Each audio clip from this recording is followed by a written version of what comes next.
Welcome to this short video on gender stereotypes and their impact on youth sport.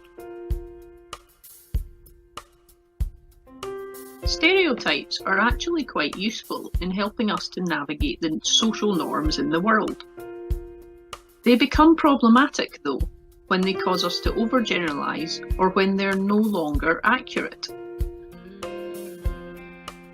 So what are gender stereotypes, I hear you ask, and why should I care? Well, gender stereotypes are beliefs about what's appropriate for a particular gender. You might recognise some of these phrases.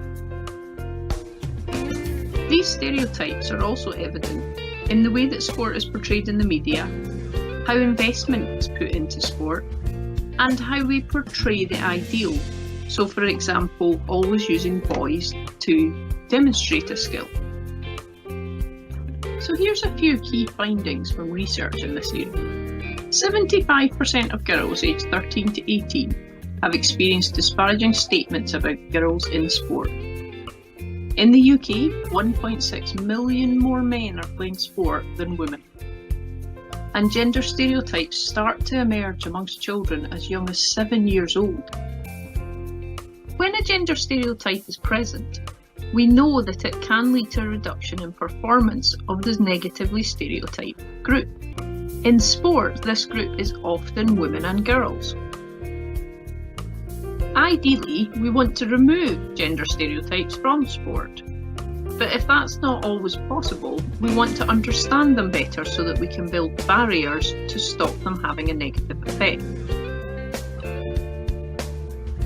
In terms of youth participation in sport, gender stereotypes affect enjoyment, motivation, and ultimately drop out from the activity.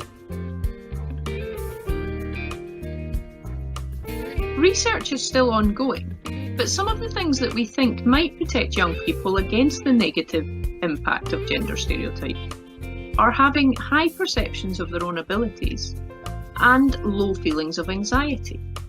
These are things that can be influenced by people in the environment around them.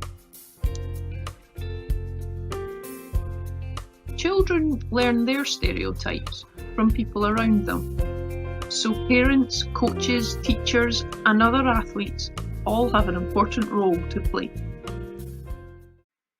There are 3 things you can do to help.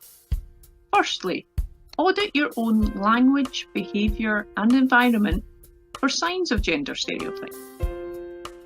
Secondly, challenge gender stereotypes where you find them. And thirdly, help to protect young athletes, in particular by promoting feelings of their own competence. By doing so, we can create more equal opportunities for everyone to participate in sport at whatever level they like. I hope you enjoyed this short introduction to gender stereotypes in youth sport. For more input in this area, please get in touch, either via email or on social media.